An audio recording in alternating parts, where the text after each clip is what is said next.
Hi everyone, welcome to my channel. In today's video, I will be reading the I Have a Dream speech by Dr. Martin Luther King Jr., foreword by Coretta Scott King. This is an illustrated edition. This is a gift to my children from my mother-in-law, and I love it so much. I do not own the rights to this speech, the book, the foreword, the paintings, nothing. I'm just reading and sharing with you in celebration of Dr. Martin Luther King's birthday today. I hope you enjoy. I like to just remind you to pay attention to the paintings. They are absolutely beautiful, and I'll read a little bit about that coming up. On August 28, 1963, Dr. Martin Luther King Jr. delivered a speech that moved and inspired America. At a time when our country was plagued by racial injustice, Dr. King's visionary dream of equality and brotherhood helped light the way to a better future for millions of African Americans.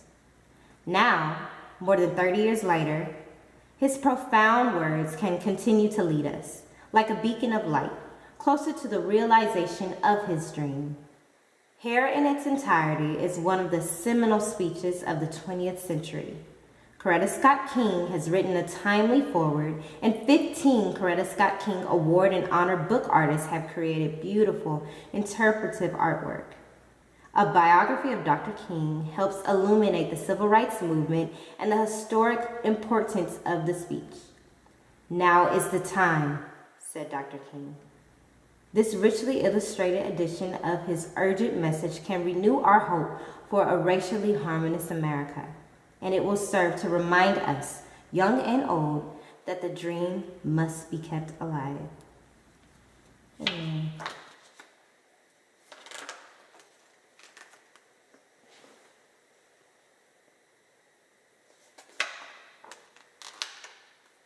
Forward, Coretta Scott King. My husband, Martin Luther King Jr., had a great dream for America. He believed that people of all colors and religions could learn how to live together and treat each other like brothers and sisters. In his dream, the people of America would put an end to hatred, injustice, and violence, and a new spirit of kindness, sharing, and unity would spread across the land. He believed that we could achieve this dream if we would all make a commitment to forgiveness, justice, and love for each other. In this beautiful book, 15 artists have provided their creative illustrations to demonstrate the beauty of his dream and the beliefs that motivated his life and leadership. Their artistry blends beautifully with the inspired message that he shared with millions of Americans at the March on Washington on that magical day of August 28, 1963. His vision of peace with justice and love for everyone still inspires and challenges us to create the beloved community. His legacy of courage, determination, and nonviolence still lights the way to the fulfillment of his dream. May God give us the wisdom and strength to carry forward his unfinished work. Coretta Scott King. I'm happy to join with you today in what will go down in history as the greatest demonstration for freedom in the history of our nation.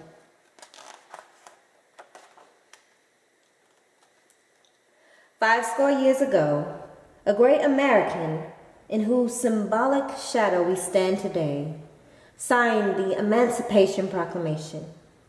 This momentous decree came as a great beacon light of hope to millions of Negro slaves who had been seared in the flames of withering injustice. It came as a joyous daybreak to end the long night of their captivity.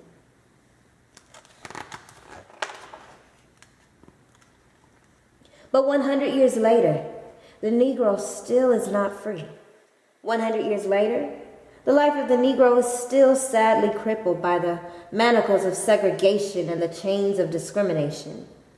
100 years later, the Negro lives on a lonely island of poverty in the midst of a vast ocean of material prosperity.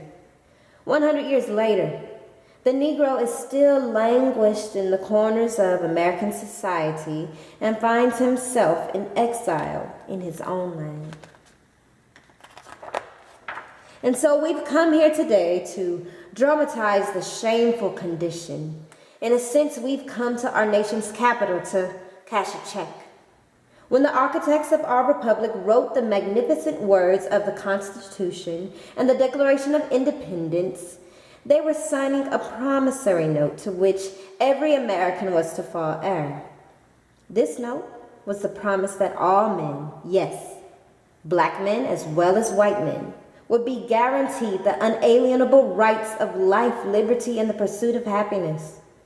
It is obvious today that America has defaulted on the promissory note insofar as her citizens of color are concerned.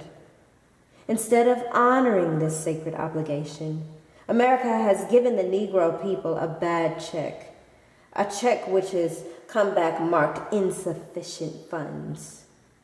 But we refuse to believe that the Bank of Justice is bankrupt. We refuse to believe that there are insufficient funds in the great vaults of opportunity of this nation. And so we've come to cash this check. A check that will give us upon demand the riches of freedom and the security of justice.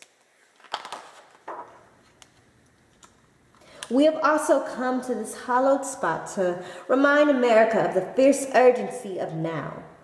This is no time to engage in the luxury of cooling off or take the tranquilizing drug of gradualism. Now is the time to make real the promises of democracy. Now is the time to rise from the dark and desolate valley of segregation to the sunlit path of racial justice. Now is the time to lift our nation from the quicksands of racial injustice to the solid rock of brotherhood. Now is the time to make justice a reality for all of God's children. It would be fatal for the nation to overlook the urgency of this moment. This sweltering summer of the Negro's legitimate discontent will not pass until there is an invigorating autumn of freedom and equality. 1963 is not an end, but a beginning. And those who hope that the Negro needed to blow off steam and will now be content will have a rude awakening if the nation returns to business as usual. There will be neither rest nor tranquility in America until the Negro is granted his citizenship rights. The whirlwinds of revolt will continue to shake the foundations of our nation until the bright day of justice emerges. But there is something that I must say to my people who stand on the warm threshold which leads into the palace of justice. In the process of gaining our rightful place, we must not be guilty of wrongful deeds. Let us not seek to satisfy our thirst for freedom by drinking from the cup of bitterness and hatred. We must forever conduct our struggle on the high plane of dignity and discipline. We must not allow our creative protest to degenerate into physical violence. Again and again, we must rise to the majestic heights of meeting physical force with soul force. The marvelous new militancy which has engulfed the Negro community must not lead us to a distrust of all white people. For many of our white brothers, as evidenced by their presence here today, have come to realize that their destiny is tied up with our destiny, and they have come to realize that their freedom is inextricably bound to our freedom. We cannot walk alone. And as we walk, we must make the pledge that we shall always march ahead. We cannot turn back. There are those who are asking the devotees of civil rights, when will we be satisfied? We can never be satisfied as long as the Negro is the victim of the unspeakable horrors of police brutality. We can never be satisfied as long as our bodies, heavy with fatigue of travel, cannot gain lodging in the motels of the highways and the hotels of the cities. We cannot be satisfied as long as the Negro's basic mobility is from a smaller ghetto into a larger one. We can never be satisfied as long as our children are stripped of their selfhood and robbed of their dignity by signs stating, "For whites only." We cannot be satisfied as long as a Negro in Mississippi cannot vote and a Negro in New York believes he has nothing for which to vote. No.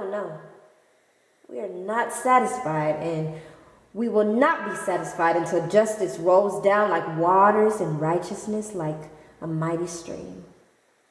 I am not unmindful that some of you have come here out of great trials and tribulation.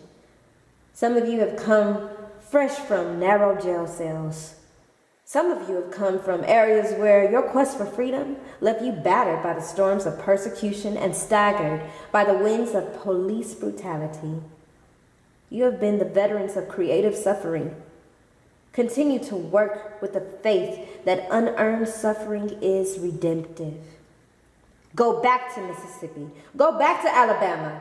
Go back to South Carolina. Go back to Georgia. Go back to Louisiana. Go back to the slums and ghettos of our northern cities, knowing that somehow this situation can and will be changed.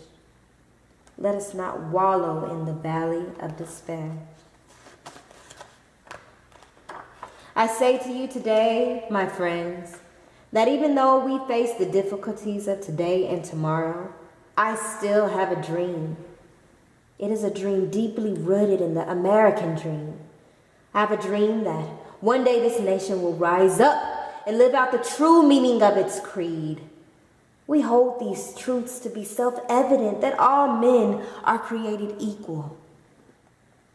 I have a dream that one day on the red hills of Georgia, the sons of former slaves and the sons of former slave owners will be able to sit down together at the table of brotherhood. I have a dream that one day even the state of Mississippi, a state sweltering with the heat of injustice, sweltering with the heat of oppression, will be transformed into an oasis of freedom and justice. I have a dream that my 4 little children will one day live in a nation where they will not be judged by the color of their skin, but by the content of their character. I have a dream today. I have a dream that one day down in Alabama, with its vicious racists, with its governor having his lips dripping with the words of interposition and nullification, one day, right there in Alabama, little black boys and little black girls will be able to join hands with little white boys and white girls as sisters and brothers. I have a dream today. I have a dream that one day every valley shall be exalted, every hill and mountain shall be made low, the rough places shall be made plain, and the crooked places will be made straight, and the glory of the Lord will be revealed, and all flesh shall see it together. This is our hope. This is the faith that I go back to the South with. With this faith, we will be able to hew out of the mountain of despair a stone of hope. With this faith, we will be able to transform the jangling discords of our nation into a beautiful symphony of brotherhood. With this faith, we will be able to work together, to pray together, to struggle together, to go to jail together, to stand up for freedom together, knowing that we will be free one day. This will be the day when all of God's children will be able to sing with new meaning. My country, 'tis of thee, sweet land of liberty, of thee I sing. Land where my fathers died, land of the pilgrim's pride. From every mountainside, let freedom ring. And if America is to be a great nation, this must become true. So let freedom ring from the prodigious hilltops of New Hampshire. Let freedom ring from the mighty mountains of New York. Let freedom ring from the heightening elegancies of Pennsylvania. Let freedom ring from the snow-capped Rockies of Colorado. Let freedom ring from the curvaceous slopes of California. But not only that, Let freedom ring from the Stone Mountain of Georgia. Let freedom ring from Lookout Mountain of Tennessee. Let freedom ring from every hill and molehill of Mississippi, from every mountainside. Let freedom ring. And when this happens, and when we allow freedom to ring, when we let it ring from every village and every hamlet, from every state and every city, we will be able to speed up that day when all of God's children, black men and white men, Jews and Gentiles, Protestants and Catholics, will be able to join hands and to sing in the words of the old Negro spiritual. Free at last, free at last. Thank God Almighty, we are free at last. Thanks, you guys, for listening. Happy birthday, Martin Luther King. Happy birthday to you. Happy birthday to you. Happy birthday, dear Martin. Happy birthday to you. Let's encourage our children and one another, you guys, that we have a dream that is still alive today. Goodbye.